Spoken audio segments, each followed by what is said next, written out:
میر عبدالواحد بن گرامی کے پاس ایک نوجوان آیا تو اس نے آ کر کے عرض کی کہ حضور میں جوان ہوں تو جب سے سنا نا مر جانا ہے، قبر میں جانا ہے، جنازہ دیکھا ہے، قبر میں بندے کو اترتے تھے، مجھے موت سے بڑا ڈر لگتا ہے، کوئی وظیفہ بتائے یہ مجھے کوئی نصیحت کرے۔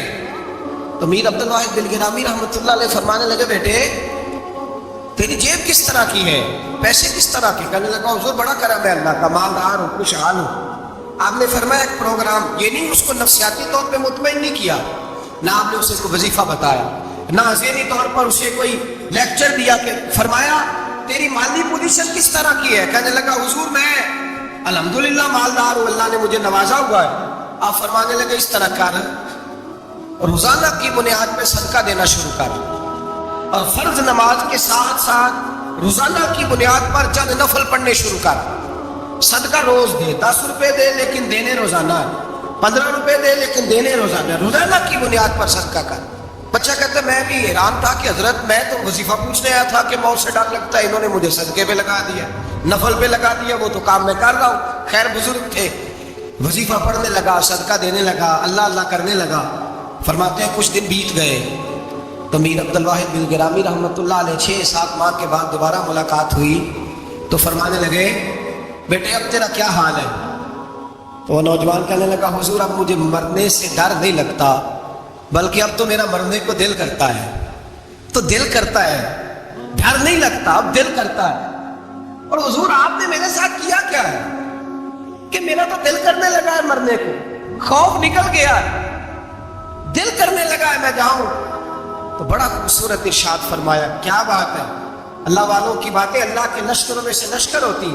میر سید عبدالواحد بن گرامی رحمۃ اللہ علیہ فرمانے لگے بھائی جس جگہ آدمی کی پراپرٹی ہوتی ہے، جس جگہ اس کا مکان ہوتا ہے، جس جگہ اس کی جائیداد ہوتی ہے، وہاں اس کا جانے کو دل کرتا ہے۔ فرمایا اب تو نے صدقہ دے کے نفل پڑھ کے جنت میں اپنا مکان بک کرا لیا ہے، اب وہاں تیرا پلاٹ ہو گیا ہے، اب تیرا ڈر نہیں لگے گا، اب تیرا جنت میں جانے کو دل کرے گا، اب تیرا وہاں جانے کو جی چاہے گا جہاں آدمی کی زمین نہیں ہوتی، جگہ نہیں ہوتی، سر چھپانے کو مکان نہیں۔ بھائی نبی کریم صلی اللہ علیہ وسلم کی بارگاہ میں حضرت عمر آئے، بخاری مسلم میں موجود، کہتے حضور اٹھے چارپائی سے تو نبی پاک کے کمر مبارک پر موٹے موٹے بان کے نشان تھے۔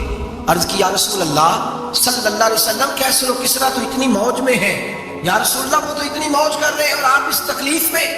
تو محبوب نے فرمایا عمر کیا تم یہ پسند نہیں کرتے کہ وہ دنیا میں موج کر لے اور اللہ آخرت کی ساری عزتیں ہمیں ہی عطا فرما دے؟ فرمایا میں تمہاری دنیا سے کچھ لینے نہیں آیا، میں تو بطور مسافر یہاں وقت گزار کے پیغام الہی دینے آیا۔ تو میرے بھائی جب توحید باری تعالیٰ پر توجہ ہوتی ہے پھر دنیا کی لذتوں پہ دل نہیں لگتا، پھر انسان ساری محنت آخرت کے لیے کرتا ہے، پھر اس کا خیال آخرت کی طرف رہتا ہے۔ اور میرے اعلیٰ حضرت فاضل و محدث بریلوی رحمۃ اللہ تعالیٰ علیہ فرماتے ہیں جب تیری توجہ توحید باری تعالیٰ کی طرف ہوتی ہے نا پھر تو اپنے آپ کو سنبھال کے نہیں رکھتا، پھر تو تیرا دل کرتا ہے میں جیوں بھی تو اللہ کے لیے، مروں بھی تو، بول کے بتائیے، جیوں بھی تو اور مروں بھی تو، میری زندگی کا مقصد تیرے دین کی سرفرازی، میں اسی لیے مسلمان، میں اسی لیے نمازی۔ پھر دل کرتا ہے کہ جینا مرنا اللہ کے لیے ہو۔ پھر صحابہ حضور کی بارگاہ میں آ کے سفارشیں کرتے۔ حضرت ابو سعد خزیمہ، بڑی عجیب حدیث اور بڑا نرالا رنگ اس روایت کا، حضرت ابو سعد خزیمہ رضی اللہ تعالیٰ عنہ، ان کے بیٹے، ان کا نام سعد تھا، بیٹے بدر میں شہید ہو گئے۔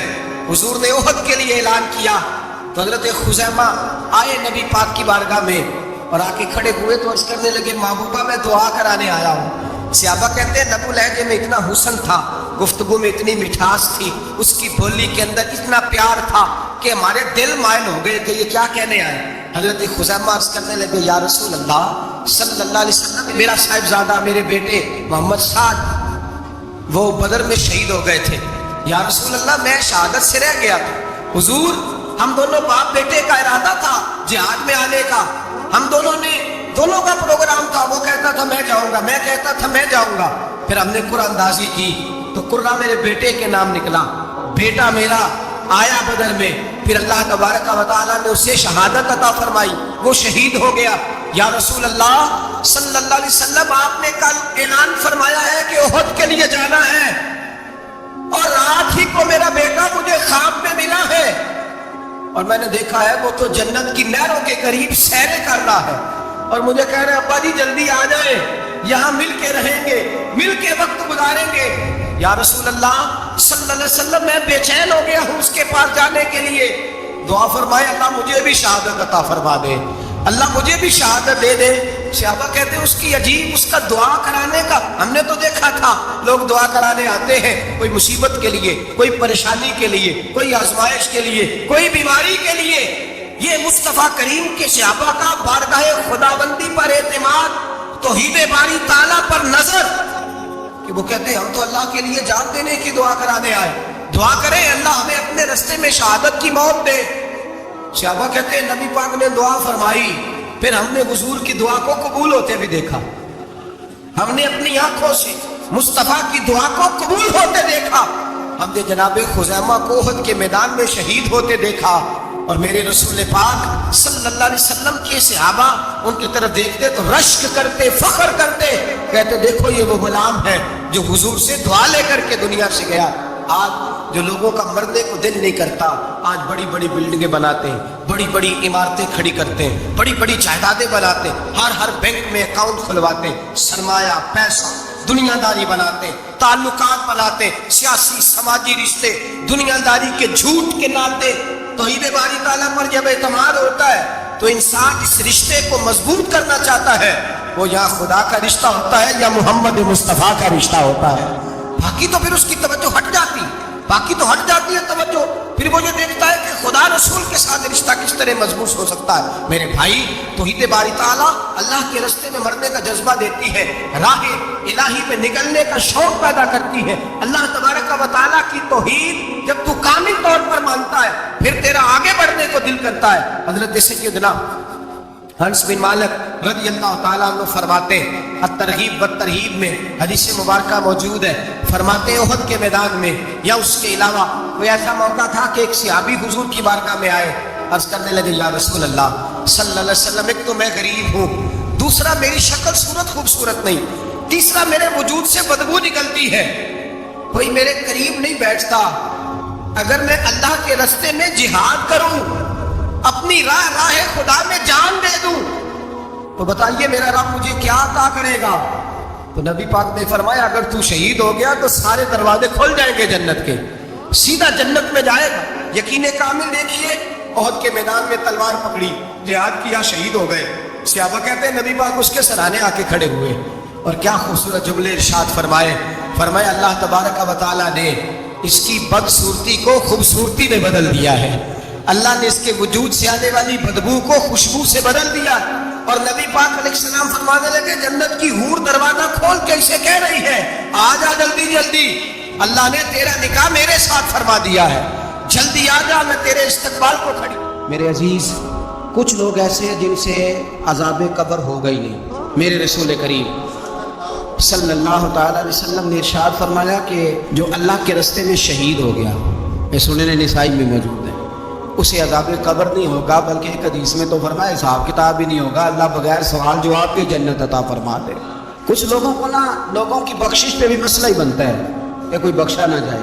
اور ایک صاحب کہہ رہے تھے جی یہ کیا معاملہ ہے کہ جمعے کو بندہ مر گیا یا فلانا ہو گیا تو اس سے حساب کتاب نہیں ہوگا، اتنے بڑے جرم لوگوں نے کہ اتنے پاپ، اور جمعے کو مر گیا تو بخشا جائے گا۔ تو میں نے کہا جرموں کا بھی اسے حساب اللہ لے لے گا، لیکن میاں حساب کتاب کی ڈیوٹی نہ اللہ کی ہے تو بہتر یہ ہے کہ اسی کے ہاتھ میں رہے، تو نہ اپنے ہاتھ میں لینے کی کوشش کر۔ سنن ترمذی کی حدیث، ہمیں پتہ نہیں کیا مصیبت ہے، ہمیں پتہ نہیں کیا مسئلہ ہے۔ ایک جنازے سے میں نکلا، آپ یقین کریں کبھی کبھی کلیجہ پھٹ جاتا ہے۔ میں ایک جنازے سے نکلا تو میرے ساتھ ایک بندہ جنازہ پڑھ کے نکلا، دکانے لگا جی پیر صاحب دیکھیں یار کتنی دنیا آئی ہے، حالانکہ یہ بندہ اس طرح کا تھا، اس طرح کا تھا، اس طرح کا تھا۔ میں نے اسے کہا یار تجھے تو فکر ہی لگ گئی ہے کہ جنت میں چلا ہی نہ جائے، تو اس طرح کرنا جنت کے دروازے کے سامنے کھڑے ہو جانا ڈنڈا لے کے کہ میں نے نہیں جانے دینا۔ شرم آنی چاہیے ہمیں۔ اللہ فرماتے ہیں جنت اتنی چوڑی ہے جتنے زمین و آسمان ہے، اس کی چوڑائی زمین اور آسمان کے برابر ہے، تو ہم تو اپنے علاوہ کسی کو جانے نہیں دینا چاہتے جنت میں۔ اور بس کریں، جنت خدا کا فضل ہے، اور اللہ فرماتے ہیں میرا فضل میں جسے چاہتا ہوں عطا کرتا ہوں۔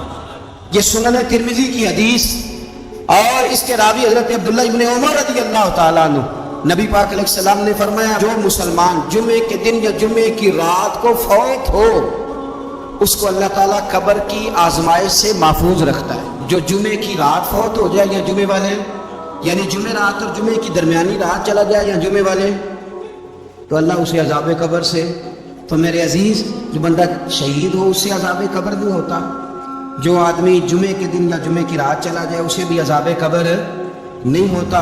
اور میرے رسول کریم صلی اللہ تعالیٰ علیہ وسلم نے فرمایا جو بندہ ایک دن اور ایک رات، یہ حدیث صحیح مسلم میں، سنن ترمذی میں، مصنف عبد الرزاق میں موجود ہے، ایک دن اور ایک رات اللہ کی رضا کے لیے اسلامی سرحد پہ پہرا دے۔ میں اور آپ سوئے ہوئے، لیکن وہ لوگ جو فوجی بارڈروں پہ کھڑے ہیں، دیکھو مدینے والے محبوب کس کس پہ کرم فرماتے ہیں۔ ساری عمر نہیں، 24-25 سال کی سروس نہیں، فرمایا ایک دن اور ایک رات اللہ کی رضا کے لیے جو اسلامی سرحد پر پہرا دے، مسلمانوں کو کافروں سے بچائے، رب اسے عذاب قبر نہیں دے گا، اسے اللہ تعالیٰ اپنے فضل سے معاف فرما دے گا۔ ایک رات اور ایک، آپ کیا سمجھتے ہیں کہ ان فوجیوں کی کوئی چھوٹی شان ہے؟ ان کا کوئی چھوٹا مرتبہ ہے؟ ایک دن اور ایک رات اگر یہ پہرا دیں تو اللہ انہیں اتنا انعام عطا کرتا ہے۔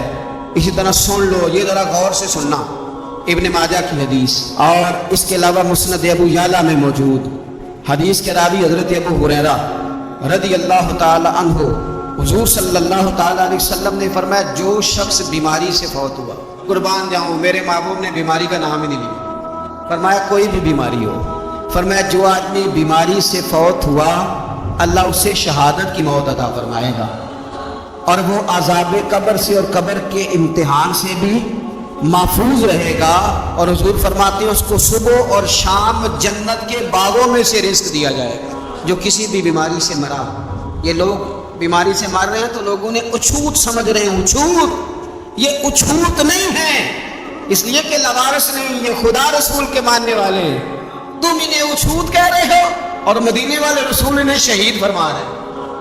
حضور نے فرمایا جو بیماری سے مرے شہید ہے، وہ قبر کے عذاب سے محفوظ رہے گا اور جنت کے باغوں میں سے اللہ رزق دے گا۔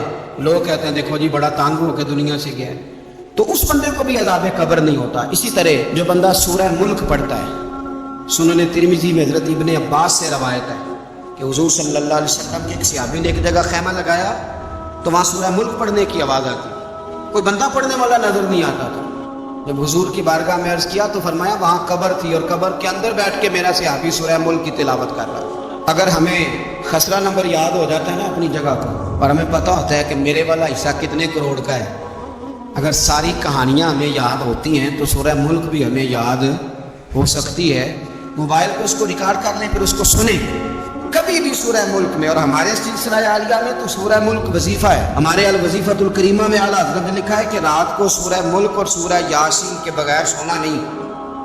سورہ ملک اتنی شاندار صورت ہے کہ نبی پاک صلی اللہ علیہ وسلم نے فرمایا یہ قیامت کے دن اللہ کی بارگاہ میں ناز سے جھگڑا کرے گی اور کہے گی اے اللہ یہاں تو میرے پڑھنے والے کو جنت عطا فرما یا مجھے قرآن پاک سے علیحدہ کر دے، تو رب کریم پھر اپنے فضل سے پڑھنے والے کو جنت عطا کرے گی۔ میری اپیل ہے ہر شخص سے جو کسی بھی مشکل کا شکار ہے، کسی بھی آزمائش کا شکار ہے، کسی بھی ذہنی پریشانی کا شکار ہے، وہ کسی بھی قسم کے دباؤ کا شکار ہے، کسی الجھن کا شکار ہے، کسی تکلیف میں ہے، کسی درد میں ہے، فقر میں ہے، آزمائش میں ہے، قرض میں ہے، بیماری میں ہے، پریشانی میں ہے، وہ اپنے رب کی بارگاہ میں استغفار پڑھے، استغفر اللہ ربی من کل ذنب واتوب الیہ، کثرت کرے، نہیں تو استغفر اللہ استغفر اللہ استغفر اللہ کثرت سے پڑھے۔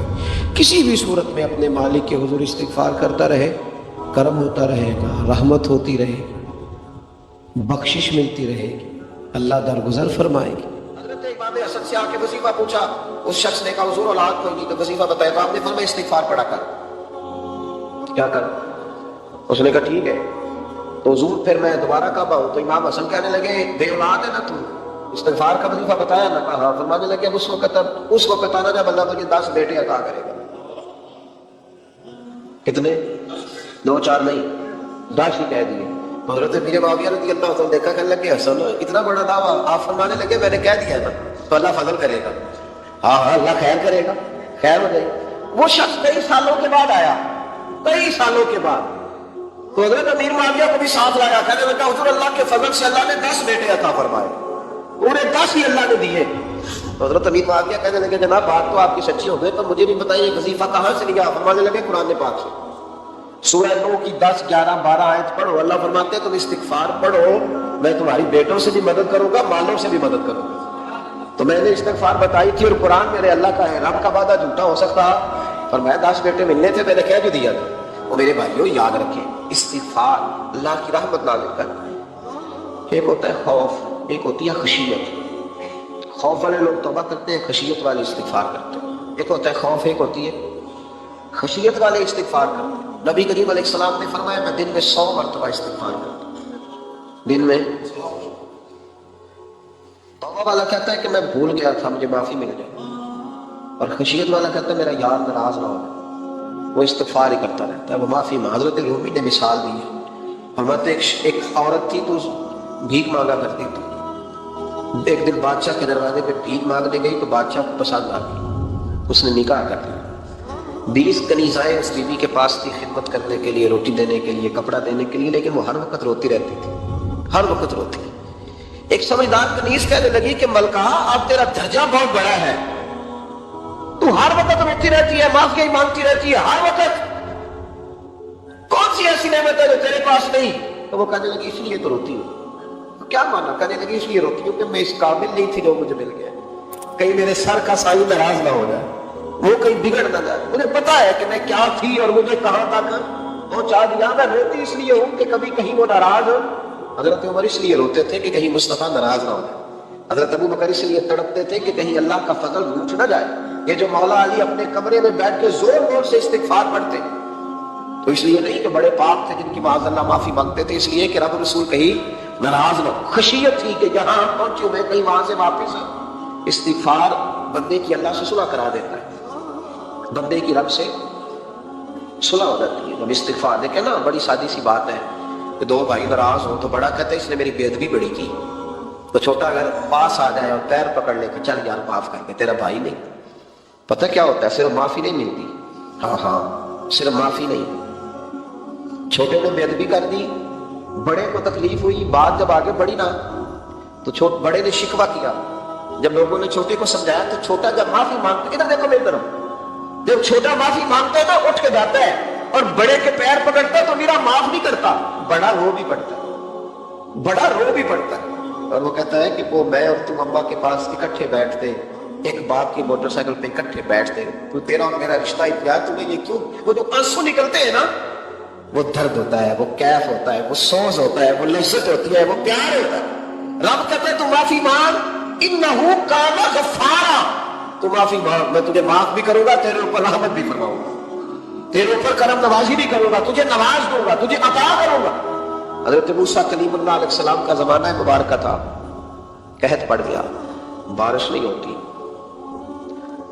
ہم لوگ نا اب تو خیر ہمارے پاکستان میں تو ٹیبل ٹاک ہوتی ہے، ٹاک شو ہوتے ہیں، ہمارے یہاں تو پتہ کیا جاتا ہے کہ بارش ہو کیوں نہیں رہی، پھر اس پہ یہ ہوتا ہے کہ دھواں بڑا چڑھ گیا ہے، حالات بڑے خراب ہیں، فلاں ایسے ہو گیا، قحط کا۔ اب تو اسباب تلاش کرتے رہتے ہیں نا، نہیں پھوک بہت زیادہ ہے، فلاں چیز ایسے ہے، فلاں چیز ایسے ہے، اب تو یہ تلاش کرتے رہتے ہیں۔ وہ لوگ یوں نہیں کرتے تھے، وہ سیدھے جا کے مسلوں پہ بیٹھتے تھے، اس لیے کہ وہ کہتے تھے جب رب چاہتا ہے تو پھر کوئی چیز کسی چیز کو روک سکتی، وہ سیدھے مسلے پہ بیٹھتے۔ اعلیٰ حضرت فاضل بریلوی رحمۃ اللہ علیہ کے پاس ایک مولانا محمد حسین آئے، وہ فلکیات کے بڑے ماہر تھے، تو اعلیٰ حضرت نے فرمایا ذرا ستاروں کا حساب لگا کے دکھاؤ بارش کا، بہت کہنے لگا پورا مہینہ تو نہیں ہوگی، تو اعلیٰ حضرت رحمۃ اللہ علیہ فرمانے لگے کہو کہ میرا علم کہتا ہے مہینہ نہیں ہوگی، اللہ چاہے تو ابھی ہو سکتی ہے۔ کہنے لگا جی وہ تو ٹھیک ہے پر میرا علم، وہ جیسے روز لوگوں نے پیر نیٹو سے شاہ صاحب نہیں کھولے ہوتے کہ بارش کب آئے گی، اور اس کی طرف نہ دیکھ، مسلے پہ بیٹھ، مہربانی کر مسلے پہ بیٹھ، اللہ کی بارگاہ میں حاضر ہو، اسے معافی مانگ، اسے منا تاکہ وہ رحمت کی بارش۔ کہنے لگا جی میرا علم کہتا ہے، اعلیٰ حضرت فرمانے لگے پھر وہی بات، تو کہہ اللہ چاہے تو بارش ابھی، لیکن یہ جو اڑ گئے ہیں نا بیچارے، یہ اڑ ہی گئے ہیں، یہ جہاں الجھ گئے ہیں وہاں یہ لوگ الجھ گئے، اللہ ہمیں الجھنے سے محفوظ فرمائے۔ تو اعلیٰ حضرت اٹھے تو فرمایا ٹائم کیا ہوا ہے گھڑی پہ؟ کہنے لگا جی 12۔ تو اعلیٰ حضرت نے گھڑی گھمائی، اب کیا بج گیا؟ کہنے لگا 4 بج گئے۔ فرمانے لگے بج گئے نا 4؟ کہنے لگا جی آپ نے گھڑی گھما کیوں دی ہے؟ فرمانے لگے اللہ بھی جب چاہے تو ستارے گھما دیتا ہے، اللہ بھی ستارے گھما دیتا ہے بارش۔ کہنے لگا جی وہ تو ٹھیک ہے پر مہینہ نہیں ہو سکتا، اڑا ہوا پتہ اس کا کوئی علاج ہے جو اڑ جو جائے، اس کے لیے قرآن کہتا ہے وَإِذَا خَاطَبَهُمُ الْجَاهِلُونَ قَالُوا سَلَامًا، اسے سلوٹ کرو دور سے، اسے کہا تو جان اور تیرا، کہنے لگا کہ ہو نہیں سکتی پورا مہینہ، فرمانے لگے یار تو جا اپنا کام کر۔ وہ شخص کہتا میں نے دروازہ کھولا اعلیٰ حضرت کا، کمرے سے باہر نکلا تو تیز بارش ہو رہی، واپس آیا تو میں نے کہا احمد رضا یہ قیدا کہاں سے لیا ہے؟ فرمایا دروازہ مصطفیٰ سے لیا ہے صلی اللہ علیہ وسلم۔ تو یاد رکھیں کہ اللہ کو منانا چاہیے، استغفار کرنا چاہیے۔ پھر غور کرنے اس بات پر کہ وہ کتنا عظمت اور رفت والا شخص ہے جس کی اللہ کی نظر میں عزت ہے، جو اللہ کے ہاں قابل اکرام ہے، مالک کے۔ عزت، تعظیم اور توقیر یہ مسلمان کا خوبصورت عمل ہے، ان سے ایک اچھا اور خوبصورت معاشرہ جنم لیتا ہے۔ لیکن اگر بڑوں کو تکلیف دی جائے، بزرگوں کی بے ادبی کی جائے، معاشرے میں بگاڑ بھی پیدا ہوتا ہے اور بدصورتی بھی پیدا ہوتی ہے، بدصورتی پیدا ہوتی ہے، بدبو پھیلتی ہے، اس سے معاشرے کا حسن مان پڑتا ہے۔ بڑوں کو تکلیف نہ دے، آزمائش میں مبتلا نہ کرے۔ جس کو اللہ تبارک و تعالیٰ نے ہم سے بڑا کیا ہے، علم میں کیا ہو، عمل میں کیا ہو، تقوی میں کیا ہو، یا ویسے ہی دین کے اندر اس کی داڑھی سفید ہو گئی، اس شخص کا اکرام کرے، اس کو عزت دے، اس کے ساتھ ادب والا معاملہ کرے۔ یہ چیز سنوارتی ہے مسلمانوں کو۔ آج کل بے ادبی عام ہو گئی ہے۔ معاشرے میں زیادہ پاورفل وہ لوگ ہیں جن کی زبانیں زیادہ لمبی ہیں، جو عزتیں زیادہ اتارتے ہیں، لوگ ان سے زیادہ ڈرتے ہیں۔ اپنے آپ کو ان لوگوں نے بڑا پاورفل سمجھنا شروع کر لیا۔ بلکہ بدتمیزوں کی ایک اچھی ٹیم تیار کر لی جائے تو انسان بہت بڑا اونچا عہدہ بھی حاصل کر سکتا ہے، معاذ اللہ تعالی۔ یہ رواج اچھا نہیں، یہ انداز درست نہیں ہے، یہ طریقہ کار، یہ خوبصورت لوگوں کا طریقہ نہیں، یہ حسین معاشروں کا یہ انداز نہیں ہے۔ یعنی قومی سطح کے لوگ، قومی سطح کے لوگ جو دنیا کے اندر کسی ملک کی نمائندگی کریں، وہی اگر ایک پریس کانفرنس اور گھنٹے کے بعد دوسری پریس کانفرنس، فلانے نے کیا بات تو دوسرے نے دیا جواب، تو یہ انداز مہذب قوموں کا نہیں ہوتا، اس سے امیج خراب ہوتا ہے۔ یہی انداز اب ہمارے گھروں میں چلتا ہے۔ کسی کی ایک بات پر جب تک سامنے والا 11 باتیں نہیں کرتا، اتنی دیر تک اس کی روح کو، اس کے دل کو تسلی نہیں ہوتی۔ یہ چیزیں عروج پکڑتی جا رہی ہیں۔ بزرگ تکلیف میں ہیں، بڑے درد میں ہیں۔ میں نے پہلے بھی ایک دفعہ عرض کیا تھا، ایک بزرگ مجھ سے کہنے لگے کہ آپ دعا کریں میرے بیٹوں کو اللہ نرمی عطا کر دے، وہ بولتے نہیں ٹھیک، ان کا لب و لہجہ صحیح نہیں ہے۔ تو میں نے ان سے کہا کہ بزرگوں، جہاں تک میں جانتا ہوں کوئی ایسی بات ہے تو نہیں۔ تو وہ کہنے لگے کہ جس طرح آپ سمجھتے ہیں نا، ہمارے رشتہ دار بھی اور اہل علاقہ سارے یہی سمجھتے ہیں، پر میں تکلیف میں ہوں، میری بیوی تکلیف میں۔ میں نے کہا کہ پھر آپ یہ اتنے زیادہ پڑتاب پوشی کس بات کی؟ تو وہ کہنے لگے کہ ڈرتا ہوں، اگر لوگوں کے سامنے ہم بات کرتے ہیں تو لوگ کہتے ہیں کہ تم نے تربیت نہیں صحیح کی، اگر میں بات کرتا ہوں تو لوگ مجھ پہ شک کرتے ہیں، کہتے ہیں تو نے رزق نہیں صحیح کھلایا، تو میں درد میں رہتا ہوں، کپڑا اٹھاؤں گا تو میرا اپنا بدن بنانا ہوگا۔ یاد ہے وہ کتنی تکلیف میں ہے باپ جو اپنے سگے بیٹے سے بات نہیں کرتا کہ پتہ نہیں کہاں سے بولے گا، کیا جواب دے گا میری بات کا، یعنی ڈرتا ہے، سہما ہوا رہتا ہے۔ ادھر دیکھیں میری طرف کیا کہہ رہا ہوں، یہ نوجوان ذرا غور کریں، ان لفظوں کی تکلیف محسوس کریں کہ اماں کہتی ہے کہ بھائی میں نہیں اس سے بات کرتی، اس لیے کہ وہ بڑے سخت جملے کہتا ہے، مجھ سے نہیں سہے جاتے، کوئی اور بات کرے۔ یعنی جس کی ماں بھی اس سے بات کرتے ہوئے ڈرے، وہ نہیں سمجھ آئی آپ کو میری بات کی، جس کا والد بھی اس سے بات کرتے ہوئے سہم جائے اور وہ بندہ کہے کہ میں نے تو MBA کیا ہوا ہے، میں تو معاشرے میں جانا پہچانا جاتا ہوں، اللہ کا شکر ہے ابھی اللہ نے بڑی عزت دی ہوئی ہے، مجھے لفظ کہے تو اسے شرم آنی چاہیے۔ جس کے استاد بھی اسے کام بتاتے ہوئے ڈرے کہ بدتمیز ہے، نہیں کرے گا کہ نہیں۔ اگلے لفظ اسے بھی خطرناک ہے جس کا مرشد بے جھجک جسے کام ہی نہ بتا سکے اور جس کو کام کہنا ہی چھوڑ دے، جس کے حوالے سے لوگ خاموش ہو جائیں کہ بس مطلب کیا ضرورت ہے، جب اس پہ بات بوجھ بنے گی تو اس شخص کو پھر سوچنا چاہیے نا کہ وہ زندگی کس لیے گزار رہا ہے، اس کا پھر انداز کیا ہے۔ بزرگ جن کی وجہ سے تکلیف میں ہو، آزمائش میں ہو، درد میں ہو، اور یار جو آدمی نیک ہو رب فرماتا ہے اس کا تو میں حیا کرتا ہوں، اللہ کہتا ہے اس کی تو میں قدر کرتا ہوں، میں اس کی۔ دیکھیں نا میرے نبی کریم صلی اللہ علیہ وسلم نے فرمایا جب سفید داڑھی والا شخص قبر میں جاتا ہے، یہ ترمذی کی حدیث ہے، تو رب کریم فرماتا ہے فرشتوں اسے عذاب نہ دینا، مجھے حیا دی، یہ سفید بال لے کے آ گیا۔ تو جس کی اللہ حیا کرے اس کی میں نہ کروں، اس کی نوجوان نہ کرے، اس کا سیاح، جس کی اللہ حیا کرے اس کی ہم حیا ہی نہ کریں۔ ہمارا لب و لہجہ خطرناک اور خوفناک حد تک چلا گیا، ہمیں ڈھب اور سلیقہ ہی نہ ہو، ہم کہیں او گرم خون ہے جی ذرا احتیاط سے بات کرنا، کیا مانا ہوا اس بات کا؟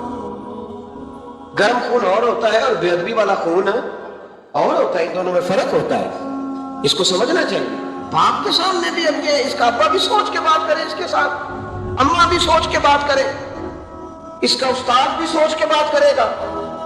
اسلام ادب والا دین ہے، احترام والا دین ہے، یہ آداب سکھاتا ہے، یہ کہتا ہے کہ تو ادب میں رہے گا تو بڑا پیارا لگے گا، تو حسین و جمیل رہے گا۔ نبی پاک صلی اللہ علیہ وسلم نے اس بات سے منع کیا کہ خود نہ چاہت پیدا کرو کہ لوگ میرے لیے اٹھ کے کھڑے ہوں، چاہت نہ پیدا کرو۔ فرمایا جس کی یہ چاہت بن جائے کہ لوگ میرے لیے اٹھیں، میرا استقبال کریں، وہ تو جہنمی ہے، چاہت نہ پیدا کرو۔ یہ اس کو کہا جو بڑا ہے، یہ اس کا سٹیٹس ہے۔ کئی دفعہ بڑوں کا بھی خیال ہوتا ہے نا کہ فلانے نے مجھے جگہ ہی نہیں دی، تو وہ نہ یہ ماحول بنا، میری بات کی سمجھ آ رہی ہے آپ حضرات؟ وہ نہ یہ ذوق پیدا کرے کہ میرے لیے جو ہے وہ ہمیشہ اعزاز میں لوگ رہیں، نہیں کوئی ادب کرتا تو اللہ جانے اور وہ جانے، یہ بھیک نہ مانگے، یہ روک ڈال کے ادب نہ حاصل کرے، وہ تو جہنمی ہے جو یہ کہے۔ لیکن نوجوانوں کی جو تربیت ہے آج وہ عنوان ہے، اس پر بات کر رہا ہوں۔ حضرت سعد بن معاذ رضی اللہ تعالیٰ عنہ نبی پاک صلی اللہ علیہ وسلم کے پاس آئے تو ان کے قبیلے کے کچھ نوجوان بھی وہاں بیٹھے تھے۔ حضرت سعد بن معاذ ان میں سے بوڑھے تھے، بزرگ تھے، اور جب وہ آئے تو وہ نوجوان بیٹھے رہے۔ نبی کریم صلی اللہ تعالیٰ علیہ وآلہ وسلم نے پہلے ان نوجوانوں کو دیکھا، جناب ساتھ کچھ دیر رہے اور چلے گئے، تو اللہ کے رسول علیہ السلام نے فرمایا تمہارے قبیلے کا بڑا تھا، تم نے اٹھ کے استقبال ہی نہیں کیا، تم نے توجہ ہی نہیں کی، تم نے اعزاز ہی نہیں دیا، تم نے یہ خیال نہیں کیا کہ بڑا آیا، تم نے اس کو تکلیف دی۔ اعزاز، اکرام، بھائی کیا حرج ہوتا ہے تھوڑا سا اگر کسی بزرگ کو جگہ آگے دے دی جائے؟ اس میں کیا فرق پڑتا ہے کہ اگر آپ کسی لائن میں لگے ہوئے ہیں تو کسی بوڑھے کو کہیں کہ جناب بابا جی آپ آ گئے، اور میرے بھائی کون سا وجود کا کوئی حصہ ٹوٹ جاتا ہے اگر کسی ضعیف کو، کسی بوڑھے کو یہ کہا جائے کہ آپ لائن سے نکل جائیں اور یہ بل مجھے دے دے میں جمع کرا دیتا ہوں، کیا تکلیف ہوتی؟ ہمارے ہاں تو بوڑھوں کی چارپائیاں گھر میں علیحدہ رہتی، الگ رہتی، بیٹا اے سی والے کمرے سے نکلتا ہے اور وضاحت دیتا ہے ہر آنے جانے والوں کو کہ ابا جی کی ہڈیاں درد کرتی ہیں لہذا وہ اے سی والے کمرے میں رہنا پسند نہیں کرتے۔ تو میں تو کہتا ہوں کہ یہ وضاحت آپ کو کیوں دینی پڑی؟ یہ بات تو ابا جی کو کرنی چاہیے، یہ وضاحت جو آپ نے دی ہے یہ تو ابا جی کے دینے والی وضاحت تھی، آپ نے کیوں دی؟ ابا جی کے لیے اس طرح کا کمرہ ہے گھر میں جس طرح کا سٹور ہوتا ہے نا پرانے کپڑے رکھنے والا، وہ کمرہ ہے۔ حدیث سنانے لگا ہوں، اللہ کرے آپ کو یاد رہے، اللہ کرے آپ کو یاد رہے، مشکات کی حدیث ہے، بڑے خوبصورت لفظ ہیں میرے نبی کریم علیہ الصلوۃ والسلام نے فرمایا رب جو تمہیں روزی دیتا ہے نا یہ تمہارے ضعیفوں کی برکت سے دیتا ہے۔ اور جو 90 سال کی اماں گھر میں ضعیف پڑی ہے نا اسے سکرائب کا مال نہ سمجھنا، تیرے اوپر جو خدا کا کرم برس رہا ہے تو اس بوڑھی کی وجہ سے برس رہا ہے، اس بوڑھی کی وجہ سے برس رہا ہے۔ اور نبی کریم علیہ الصلوۃ والسلام نے ارشاد فرمایا سن اور یاد رکھ، فرمایا رب تم سے ناراض ہوتا ہے، وہ بارشیں روکنا چاہتا ہے، تمہیں قحط میں مبتلا کرنا چاہتا ہے، لیکن تمہارے ضعیفوں کے سبب تمہیں بارشیں عطا کر دیتا ہے، تمہارے کمزوروں کے۔ اس کمزور سے کوئی بیمار بھی مراد لیا جا سکتا ہے، عورت اور بچی بھی مراد لی جا سکتی ہے، بوڑھے لوگ بھی مراد لیے ہیں شارحین حدیث، ان کے سبب سے اللہ تم پر بارشیں برساتا ہے۔ تو جو تیرے لیے ذریعہ بخشش ہے، جو تیرے گھر میں رزق آنے کا سبب ہے، ان کی باتیں تو لگتی ہیں بری، ان کو تو حکا دے کونے میں بٹھا دیا، اور اگر کبھی دل کرے تو تعارف کراتے ہیں آنے والے مہمانوں سے کہ یہ ابا جی ہے، اس سے زیادہ کوئی ان کا گھر میں کردار نظر نہیں آتا۔ یہ ظلم ہے، یہ زیادتی، بوڑھوں کا اکرام کرنا، ان کو پیار دینا، ان کو اعزاز دینا، ان کو ہمیشہ سربراہ بنا کے رکھنا، ان کے ساتھ اس طرح کا رویہ رکھنا کہ جیسے کسی بڑے شان والے آدمی